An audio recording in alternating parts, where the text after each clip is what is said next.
শুভেচ্ছা। আজকের অনুষ্ঠানে সম্মানিত সভাপতি আমাদের সর্বজন শ্রদ্ধেয় এক পর্দা যখন এই সময়টাতে যখন বিশেষ করে আমাদের বৃষ্টিকালীন সময় যখন যে গর্জন আসে, আপনি জানেন সিরাজগঞ্জ বা মানিকগঞ্জের হাজার হাজার ফ্যামিলি ভেসে গেছে পদ্মার বাগানে। ঠেকাইতে পারছি আমরা?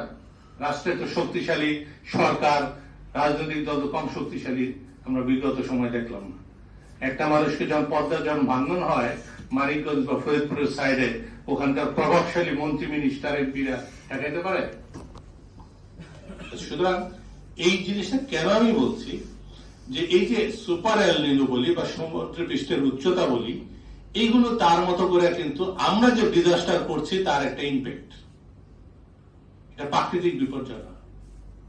এটা সত্যটা যতক্ষণ পর্যন্ত আমি স্বীকার না করব, এটাকে ম্যানেজ করতে যে যা কিছু আমি করব ভুল পদক্ষেপ নেব। যদি আমি মূল জায়গায় তাত্ত্বিকভাবে আমি ভুল থাকি, তখন আমি করব কি, যে আমার উপকূলে জোয়ার বা বাঁধ বা ভাটা এগুলো নিয়ন্ত্রণ করতে হবে। আমি তখন করবো কি, এখন যে বাঁধ আছে তার চেয়ে আরো বেশি শক্তিশালী বাঁধ দেওয়ার চেষ্টা করব। কিন্তু জোয়ার ভাটা বা সাইক্লোন যখন হবে বা স্টর্ম সার্জ যখন হবে, তখন কিন্তু এগুলো কিছুই টিকবে না। সো এই ফান্ডামেন্টাল ফ্লড আইডিয়া গুলো কেন বললাম, এই চিন্তার ক্ষেত্রগুলো ভুল থাকলে এইটার ভিত্তিতে আপনি বাজেট দেবেন, যে কারণে উপকূলে প্রতি বছর পানি উন্নয়ন বোর্ডে টাকা যায় আর প্রতি বছর মানুষ বাসে। একটা হিসাব দেখছিলাম যে 2010 থেকে 2019 পর্যন্ত প্রায় আপনার 11,000 কোটি টাকা দেওয়া হয়েছিল পানি উন্নয়ন বোর্ডের শুধু বাঁধের রক্ষণাবেক্ষণ। তাহলে 1 কিলোমিটার বাঁধ তৈরি করতে কত টাকা লাগে? সর্বোচ্চ 5 কোটি টাকা মনে করলো, 10 কোটি মনে করলো। তাহলে 11,000 কোটি টাকা দিয়ে কত কিলোমিটার বাঁধ করা যেত? তাহলে টাকা গেল কোথায়? তো এটা আমার মনে আছে, আমি যখন সাইক্লোন আইলা হলো, আইলার পরে যখন আমি সাথে সাথেই দক্ষিণাঞ্চলে চলে গেলাম, আমি সাতক্ষীরাতে অবস্থান করলাম দিনের পর দিন। আমাকে শ্যামনগরের গাভরার এক লোক, বয়স্ক ভদ্রলোক বলছিলেন, যে ভাই আপনি তো দেখতেছেন বাঘ আর এখানকার কন্ট্রাক্টর। সুতরাং বাজেট আমরা কার কোন জায়গায় কিভাবে কত টাকা বরাদ্দ দিচ্ছি সেটা নির্ভর করছে আমাদের চিন্তাগত বিষয়। তো আজকের যে আলোচনাটা বলা হচ্ছে যে বাজেটিং ফর প্রসপারিটি, আমার যে আজকের উপস্থাপনার টাইটেলটা budgeting for prosperity not the development. আমরা তথাকথিত উন্নয়ন চাই না, যে উন্নয়ন দিয়ে আমার গড় আয়ু 55 থেকে 75 হবে, কিন্তু আমি 30 বছর বয়স বা 25 বছর বয়স থেকেই আমার ব্যাগের অন্যান্য ফাইলের সাথে 2-3টা ডাক্তারের ফাইলও থাকবে। এই উন্নয়ন আমরা চাই। ইন্ডেক্স আছে, মানুষ কতখানি সুখে, শহরে জাম আছে কিনা, ক্লিন এয়ার আছে কিনা, এইগুলো হবে আমাদের কোয়ালিটি অফ দ্য লাইফ, হবে আমাদের মেইন অবজেক্টিভ। আমরা দিন শেষে শান্তি চাই না অশান্তি চাই, সেটা হবে আমাদের মেইন অবজেক্টিভ। আপনারা জানেন যে হ্যাপিনেস ইন্ডেক্স বলতে একটা ইন্ডেক্স আছে, তাই না, যেটা ভুটানে আমরা জানি। তো এইটাও একটা ফ্যালাসি। সামটাইমস আপনি অনেক টাকা দিয়ে হ্যাপি হইতে পারেন, কিন্তু শান্তি নাও থাকতে পারে। কারণ কেন বললাম, সেন্টিমিটার সি লেভেল রাইজ হবে, মানে এভারেজ প্রতি বছর 10 থেকে 20 মিলিমিটার সি লেভেল রাইজ হচ্ছে। দক্ষিণাঞ্চলে যারা বসবাস করেন তারা অনেকেই দেখছেন যে আমাদের কি, কারণ অ্যান্টার্কটিকা বরফ যখন গলবে, সেই বরফ গললে সেই পানি কিন্তু আপনাকে আমার সমুদ্রের উচ্চতা বাড়াবে। আপনারা এটা জানেন কিনা যে আইপিসিসির যে তথ্য বলে, জাতিসংঘের গবেষণা সংস্থা, যে আগামী এই শতকের মাঝামাঝি থেকে মানে শেষের দিকের ভিতরে হিমালয়ের বরফের 80% গলে যাবে। গলে কোন জায়গায় যাবে? বেঙ্গল এই ডেল্টা 93% পানি জিবিএম বলে, গঙ্গা ব্রহ্মপুত্র মেঘনা বেসিনে 93% পানি 7% এই বেঙ্গল ডেল্টা ক্যারি করে। মানে হলো যত উপরের লেভেলে যত বেশি আপনার বন্যার মানে পানি বরফ গলবে, এই পানি কিন্তু আমার উপর দিয়ে প্রবাহিত হবে বঙ্গোপসাগর। তাহলে একই সাথে এটাও যেমন সত্য, আবার এটাও সত্য যে ফারাক্কার মতো ড্যাম আরো উপরে আরো ড্যাম তৈরি করার কারণে, এবং চাইনা একটা মহা ড্যাম শুরু করছে, এই ড্যামগুলোর কারণে আমার যে পলি প্রতি বছর নিয়ে আসে, সেই এখন যে আমি খাদ্যের নিরাপত্তা বলি, যে পলির ভিত্তিতে এই পলি আর আগের মতো ক্যারি করবে না। এটাও কিন্তু চরম সত্য কথা যে আপস্ট্রিম ড্যাম গুলোর কারণে আমার যে ইয়াটা আমার এখানে যে খাদ্য নিরাপত্তা এটা হুমকির মুখে পড়বে। এবং এট দ্য সেম টাইম আপনারা দেখছেন আগে আজ থেকে 25-30 বছর আগে প্রতি 3 থেকে 5 বছরের ভিতরে একটা বড় ধরনের সাইক্লোন হইতো। এখন কিন্তু সেটা প্রায় 1 থেকে 2 বছরের ভিতরে প্রতি বছরে বা একই বছরে 2টা দিতে হচ্ছে। তার মানে হলো সাইক্লোনের পরিমাণও বাড়ছে, যার ফলে আমরা দেখতে পাচ্ছি যে বাংলাদেশের ইররিভার্সিবল ড্যামেজ, যেখানে গেলে আর বাংলাদেশ আমরা বেঙ্গল ডেল্টা আর ফিরতে পারবো না, এই জমি আর টিকবে না। বলা হচ্ছে 2050 থেকে 2100 সালের ভিতরে আমাদের সিগনিফিকেন্ট ইররিভার্সিবল লোয়ার ডেল্টা ডিগ্রেডেশন হবে। এই বর্তমান যে গতিতে যাচ্ছে, এই গতিতে চলতে থাকলে। এবং ফাইনালি সুন্দরবন এবং সাউথ ইস্ট, ডান পাশে যদি দেখি সাতক্ষীরা, খুলনা, বাগেরহাট, বরিশাল, ভোলা, পটুয়াখালী, পিরোজপুর, ঝালকাঠি, নোয়াখালী, লক্ষ্মীপুর, যশোর এবং নোয়াখালী, এই ডিস্ট্রিক্ট গুলো সবচেয়ে বেশি ক্ষতিগ্রস্ত হবে এখানকার মানুষ সহ। এবং এটা হাই রিস্ক বলা হচ্ছে, এক্সট্রিম রিস্কে আছে, যেটা আমি সর্বনিম্ন যেটা relative vulnerability ranking extreme, Mekong এবং মিসিসিপির তুলনায় এটা টপ টায়ার এক্সট্রিম, মানে আরো অন্য যে বেঙ্গল অন্য ডেল্টাগুলোর তুলনায়। আর ডান পাশে আমরা দেখতে পাচ্ছি যে এই জিনিসটা সাইক্লোন বা স্টর্ম সার্জ, ইরোশন, ইনান্ডেশন এবং রাইস এবং ফিশারিজ যে ইম্প্যাক্ট, এটা প্রত্যেকটা এরিয়া ওয়াইজ কিন্তু ডান পাশে বলা আছে ফাইনালি 51% জায়গা বা ল্যান্ড এফেক্টেড হবে। সো এই বাই 21 শতকের ভিতরে। তাহলে আমরা কি চিন্তা করতেছি, কোন ডেভেলপমেন্ট ভাবতেছি, এটা কিন্তু এই প্রশ্ন যাচ্ছে। ওয়ার্ল্ড ব্যাংকের রিপোর্টে বলে বর্তমানে যে এখন এই মুহূর্তে বলা হচ্ছে আমাদের যে অর্থনৈতিকভাবে আমরা যা আগাচ্ছি তার জিডিপির 17 থেকে 18% লস হচ্ছে এনভায়রনমেন্টাল ডিগ্রেডেশনের কারণে, ওয়ার্ল্ড ব্যাংকের রিপোর্ট। তা আমরা চেষ্টা করলাম যে এই গতিতে যদি ডিগ্রেড হইতে থাকে 50 সাল নাগাদ কি অবস্থা দাঁড়াবে। দেখলাম আমরা 50 সাল নাগাদ যে পরিমাণ জিডিপির লস হবে তার পরিমাণ 50 সাল নাগাদ আমাদের যে রপ্তানি হবে তার চেয়ে বেশি ক্ষতি হবে।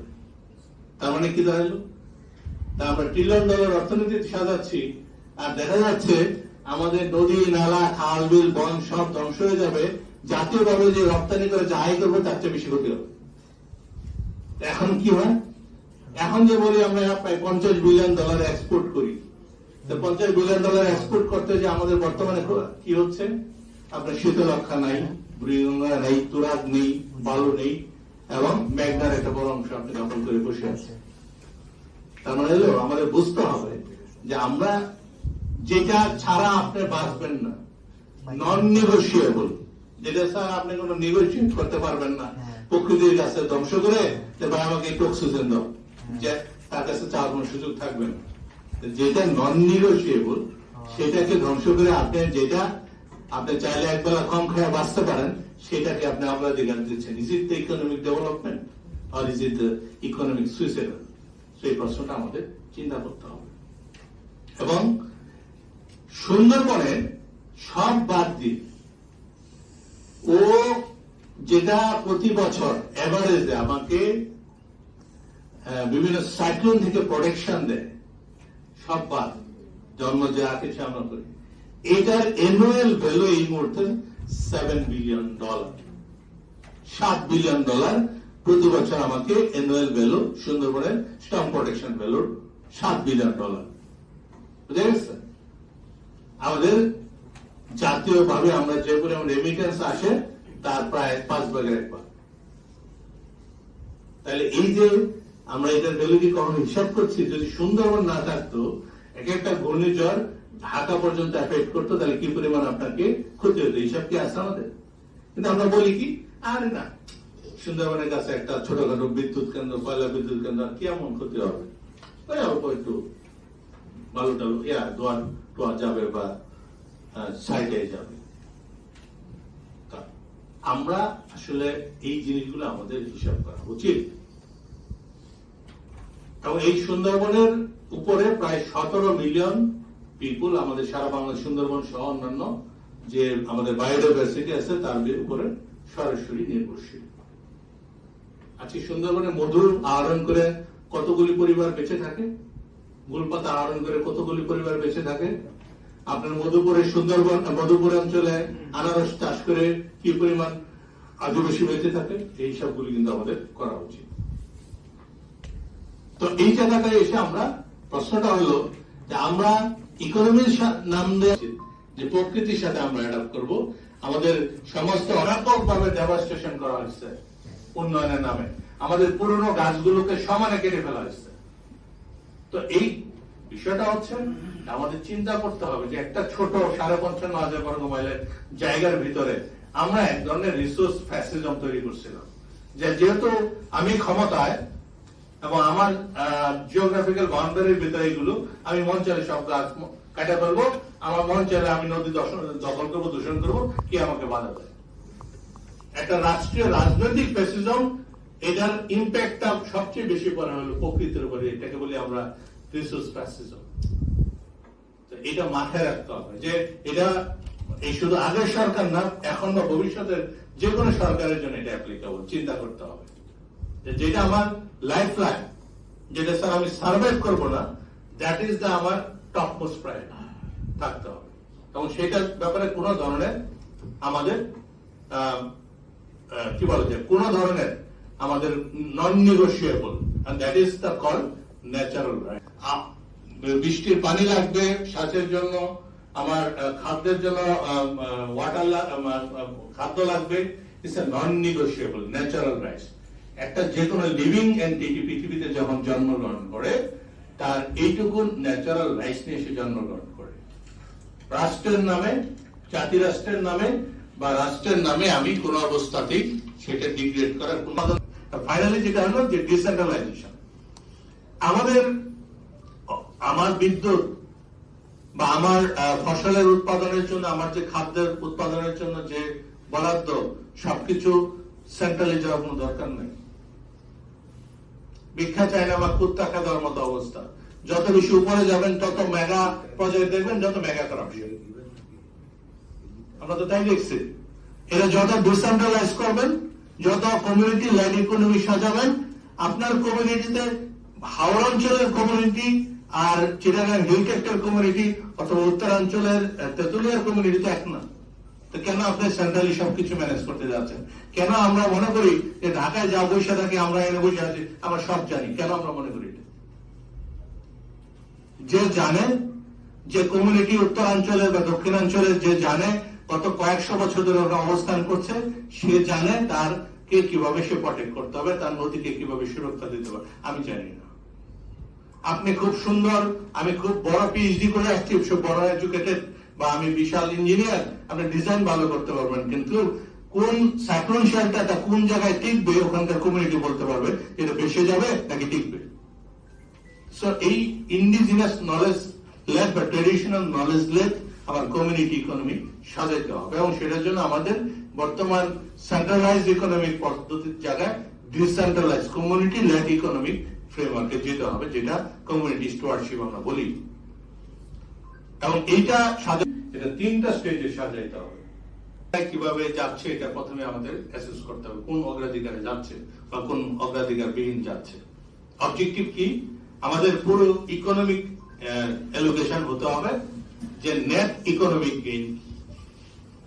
পলিউশন হচ্ছে এমন কোন অ্যালোকেশন দেওয়া যাবে না যেটাতে পলিউশন বাড়বে, এমন কোন অ্যালোকেশন দেওয়া যাবে না ইন্ডাস্ট্রিকে যেটার কারণে আমার ওখানকার বন ধ্বংস হবে, পাহাড় ধ্বংস হবে। No, there is no chance. তো সো এটা আমার অবজেক্টিভ হতে হবে। গ্রোথ হতে হবে অবশ্যই natural led growth, not growth led natural extinction. এবং ইকোলজিক্যাল হেলথ ইন্ডেক্স আমাদের প্রধান প্রায়োরিটি হতে হবে, যে আমরা এই বরাদ্দটার ফলে 2026-এ নদীর যে কন্ডিশন, 2027-এ যে নদীর কন্ডিশন ইমপ্রুভ হচ্ছে কিনা, ফেয়ার হচ্ছে। সারা পৃথিবীতে আমরা দেখি যেসব দেশে করাপশন বেশি সেসব দেশে কিন্তু ইনডাইরেক্ট ট্যাক্স বেশি। মানে হলো কি, আপনি করাপশন করবেন, যে টাকাটা করাপশন করে এনবিআর বা রেভিনিউ বোর্ড নিয়ে যাচ্ছে, এটার দায়টা সাধারণ ভিক্ষুকের উপরও চাপাচ্ছে ব্যাটের নামে। যেসব দেশে স্বচ্ছতা বা গভর্নেন্স বেশি ভালো, ওইসব দেশে ডিরেক্ট ট্যাক্সের হারও বেশি। ওখানে ডাইরেক্ট প্রত্যক্ষ কর বেশি হয়, পরোক্ষ কর কম থাকে। তার মানে এটা যারা বলে যে বাংলাদেশের মানুষ ট্যাক্স দেয় না, 100% ফ্লস কথা। আমি পরে দেখাবো যে এটা ভুল একটা কনসেপ্ট। 2.5% এখানে আছে। 2.5% যদি আমি কর্পোরেট ওয়েলথ ট্যাক্স দেই, শুধুমাত্র 2.5%, বর্তমানে আমাদের যে কর্পোরেট অ্যাসেট আছে তার উপর 2.5% আমি টেলিং অ্যাবাউট দ্যাট। তাতে বছরে 17 থেকে 18 বিলিয়ন ডলার ওয়েলথ ট্যাক্সের সম্ভব। 17 থেকে 18 বিলিয়ন ডলার বছরে। অথচ আমরা কর্পোরেট ট্যাক্স পাই মাত্র 78,000 কোটি টাকার মতো বছর। বুঝা গেছে? তার মানে টোটাল জিনিসটাই একটা ফ্লড একটা বিষয় আছে। তো আমাদের এই যে আমরা বলছি যে আমাদের নতুন করে চিন্তা করতে হবে, আমাদের ইকোলজিক্যাল ফান্ড, অয়েল ফান্ড বা এগুলোর জন্য আলাদা করে বায়োডাইভার্সিটি ফান্ড দিতে হবে, যেটা সোর্স আইডেন্টিফাই করতে হবে, নট দ্য সেক্টর, যে কোন জায়গা থেকে আমরা নিয়ে আসছি। আর দ্বিতীয় ফাইনালি যেটা বলা হলো যে সুন্দরবনের ক্ষেত্রে ফার্স্ট প্রায়োরিটি যেটা আমাদের সুন্দরবনের স্যালাইনিটি বা হাওর যে অঞ্চলটা, হাওরের প্রোটেকশন, এবং আমাদের এইগুলোকে 1 নম্বর প্রায়োরিটি দিতে হলো নেচার উইথ জব। আমরা প্রায় মনে করি যে আমাদের যে বর্তমানে জব ক্রিয়েশন একটা ইন্ডাস্ট্রি ছাড়া সম্ভব না, যে কর নির্যাতন থাকতো। কারণ আপনি অটোমেশন করে আপনি কেন আমার ব্যাংকে টাকা যাই বলে আপনি আমাকে ধরবেন, আর যে ব্যাংকে টাকা না রেখে বস্তা করে তার খাটের নিচে টাকা ঢুকায় রাখতেছে, ডলারে বসে, তার আপনি ধরতেছেন না। এর চেয়ে বড় অন্যায় পৃথিবীতে আর কিছু হইতে পারে না। কর নির্যাতন। যেহেতু আমি স্বচ্ছ, আমি হালাল ভাবে চলতে যাচ্ছি, এই জন্য আপনি আমার উপরে 35% ট্যাক্স দিবেন। আর যে লুটপাট করে পাচার করতেছে, বেগম পাড়া করতেছে, তার আপনি সদরের স্যালুট দেওয়া বিএপিতে পার করে দিচ্ছেন। ট্যাম্বিয়ারের লোক ওখানে কোথায়? সো দিস ইজ ফান্ডামেন্টালি একটা ফ্রড সিস্টেম, যেটা আমি বলি ট্যাক্স সিস্টেম। তো আমাদের এই জন্য বললাম যে কর্পোরেট ট্যাক্স, আপনি ট্যাক্স কমান নাই কেন, এটা বলেন দিস ইজ ফান্ডামেন্টালি একটা ফ্রড। তার মানে হলো আমার যা কিছুই ব্যাংকের বা কর্পোরেটের আয় থাকবে, সেটা আয়কে ওয়েলথে যখন যাবে, মানে এটা হলো অ্যাসেট বিল্ডাপ, মানে সব খরচ টরচ বাদ দিয়ে বাইরে সেভিংস, ওইটার উপর আপনি 2.5% দেন, তাহলে ওইটি আপনার ফেয়ার হচ্ছে, তাই নাকি? আমার ইনকাম কত সেটা বড় কথা না, আমি কি পরিমাণ সম্পদ জমাইলাম সেটাই তো দেখার বিষয় আপনার। তো ওটার উপর 2.5%, আর সম্পদ তেমন না যে হাওয়ার মতো, এটা তো দেখা যায়, বোঝা যায়, তো ওটার উপর আপনি দেন না। আপনি দিচ্ছেন কি, ওই যে ব্যাংকে টাকাটা রাখছি, পাচার করি নাই, আপনি তার পিছনে লাগছেন, আপনার কিন্তু 35% ট্যাক্স দিতে হবে।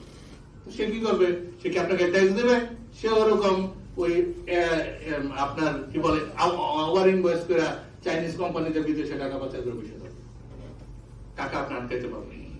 যত পর্যন্ত বাংলাদেশের, আমি মনে করি রেভিনিউ কালেকশনের মেইন অবস্থাটা হলো ট্যাক্স সিস্টেম। এটাকে পূর্ণাঙ্গ রিফর্ম করতে হবে, ট্রান্সফরমেটিভ রিফর্ম। বর্তমান যেভাবে আছে সেভাবে না। বর্তমানে আমরা যেটা বর্তমান যে অ্যাকচুয়াল ব্যাড কালেকশন আছে প্রায় 1,40,000 কোটি টাকার মতো ব্যাড কালেকশন। এইটা ইনডাইরেক্ট ট্যাক্স যদি আমরা টোটালি উঠাই দিই, তাহলে বাংলাদেশের বাজেট চলবে কিভাবে? আমরা দেখাইছি, এটা বাদ দিলে 1,28,000 কোটি টাকা একটা টাকা, যেটা 2.5% কর্পোরেট অয়েল ট্যাক্স যদি দেই আমরা, সেটা 76,000 কোটি টাকার মতো ফসিল ফুয়েলের যে সাবসিডি দেই প্রতি বছর আমরা, তাই না?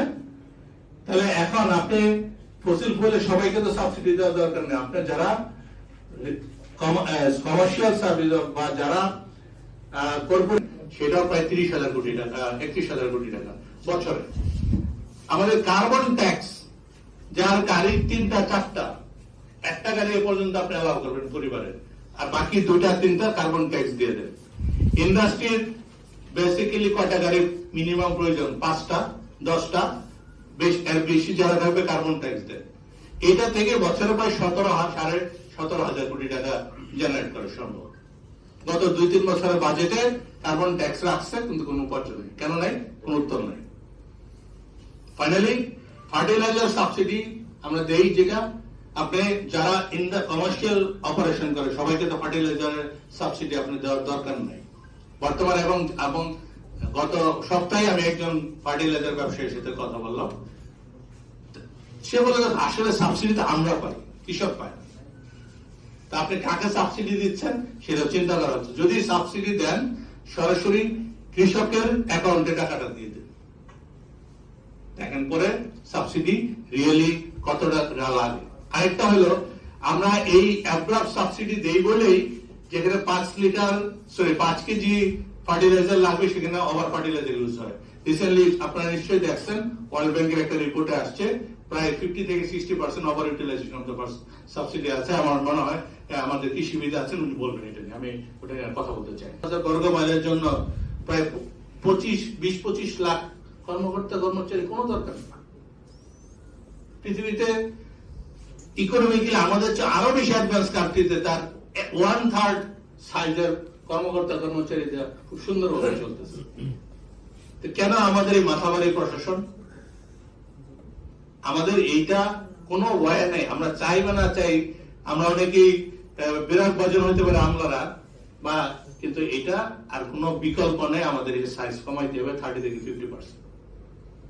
তাহলে এই যে 30 থেকে 50% যখন কমবে, এবং আমি মনে করি আগামী 2030-এর ভিতরে কমপক্ষে 30%, বাকি 20% মিলে 50% বাই 2035 এর মধ্যে করা উচিত, যদি আমরা রিয়েলি এফিশিয়েন্ট একটা আমলাতন্ত্র চাই এবং জবাবদিহিমূলক।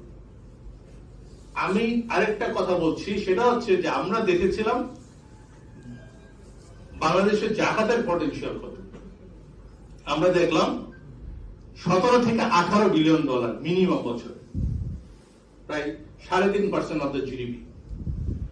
আমরা এখন এই মুহূর্তে সামাজিক নিরাপত্তা খাতে কত ব্যয় করি? 10 থেকে 12 বিলিয়ন ডলার। এই টোটাল টাকাটাই আপনি কিন্তু জাকাত থেকে দিতে পারেন, কিন্তু কিভাবে দিবেন? কারণ সরকারকে যদি বলে যে আপনার জাকাত সরকারে দেন, জীবনে দিবেন না। কিন্তু মানুষকে যদি বলেন যে আপনার কমিউনিটিতে এই 10টা বিজিএফ কার্ড বা 100 বিজিএফ কার্ডের টাকা আপনি দিয়ে দেন, সে কিন্তু ঠিকই দিবে। শুধুমাত্র সিস্টেম করা, ব্লকচেন সিস্টেম বলে এটাকে। ব্লকচেন সিস্টেমে কি?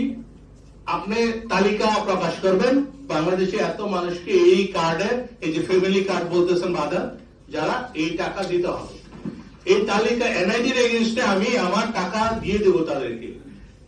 এই মিনিস্ট্রি অফ ফাইন্যান্সের কাছে চলে যাবে যে এই পরিমাণ টাকা আমি দিচ্ছি এতজনকে, যার কাছে পাঠানো হয়েছে তার ইনফরমেশন বলে ইয়েস আমি রিসিভ করছি, আর এনবিআর এর কাছে যাবে যে 2.5% আরে আমার যে অয়েল ট্যাক্স এটা 1% আমি কিন্তু পরিশোধ করে দিয়ে দিচ্ছি।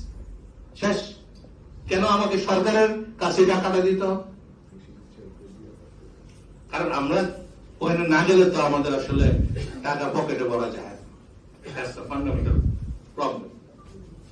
কারণ আমাদেরকে বিকল্প নাই। এই টোটাল 12 বিলিয়ন ডলার টোটালি সম্ভব যদি আমি অয়েল ট্যাক্স অবলিক জাকাত 2.5% হারে আমি অ্যাপ্লাই করে টোটালি ডাইরেক্টলি মানুষের সাথে অ্যাটাচ করে দিই। তো এই জিনিসটা আমাদের চিন্তা করা উচিত। তো আমি শেষ করছি এই বলে যে আমাদের ডাইরেক্ট ট্রান্সফার ইজ ইম্পর্টেন্ট, স্বচ্ছতা দরকার, বাজেটের এবং ইকোনমিক অ্যাক্টিভিটি স্বচ্ছতা থাকা দরকার, জবাবদিহিতা থাকা দরকার, এবং এই সিস্টেমগুলো যারা ওয়েলথ বা ইনকাম ট্যাক্স এক্সাম্পশন বলি বা আমাদের যে বিভিন্ন ট্যাক্স হলিডে দেই, এগুলি স্বচ্ছতা থাকা দরকার। এবং আমাদের জাতীয়ভাবে আমরা যে সরকার 10,000 মেগাওয়াট বিদ্যুৎ দিতে যাচ্ছে সোলার থেকে, এটাকে আমাদের সেদিকে যাওয়া উচিত। এবং এটা যদি আমরা করতে পারি, সেটার জন্য ট্যাক্স ইনসেন্টিভ এই বাজেটে যেটা দেওয়া হয়েছে শুধুমাত্র উৎপাদনকারীকে, প্রায় 65 থেকে 70% যারা হাউস হোল্ড এসএমই সিএমএসএমই তাদেরকে কিন্তু বা সোলার বেস ইরিগেশন সিস্টেম তাদেরকে কিন্তু কোনো আপনার ইনসেন্টিভ দেওয়া নেই, আনফেয়ার। এটা ডাইরেক্টলি মানে এটা কর অন্যায্যতা। আপনি যারা কৃষিবিদ আছে আমার পাশে বসা, যে সোলার বেস ইরিগেশন সিস্টেম, তা আপনি খাদ্য নিরাপত্তা যাচ্ছে না, তাকে ট্যাক্স দেওয়া ইরিগেশনের সোলার বসাইতে হবে, আর যে উৎপাদন করবে বড় মেগা প্রজেক্টে তাকে আপনি ইনসেন্টিভ দিবেন, এটা হতে পারে আনফেয়ার। আমি মনে করি এই জায়গাগুলোতে বড় ধরনের সাবসিডি রিফর্ম করা উচিত এবং ট্যাক্স রিফর্ম করা উচিত।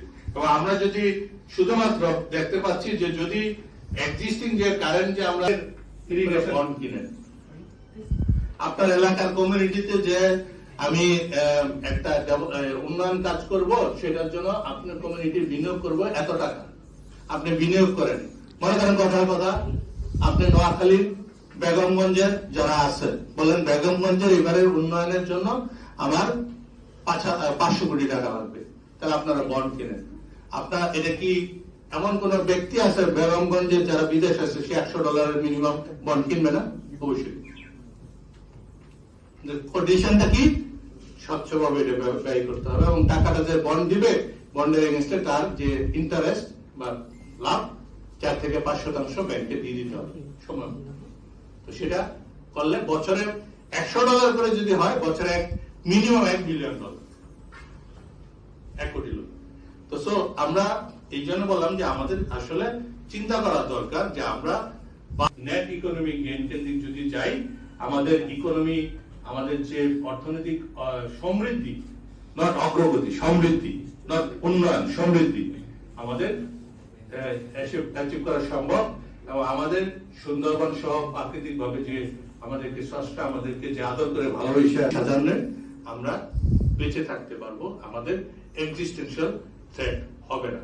এবং এটাই যদি হয়, বর্তমান মার্কেট বেস যে ইকোনমিক ফ্রেমওয়ার্ক, এখান থেকে আমার ন্যাচারাল রাইটস ইকোনমিক গেলে আমার রিজেনারেশন প্রসেস ঠিক থাকবে, আমার অর্থনীতির সার্কুলেশন ঠিক থাকবে, থাকলেই আপনি প্রতি বছর উৎপাদন প্রসেস থাকবে।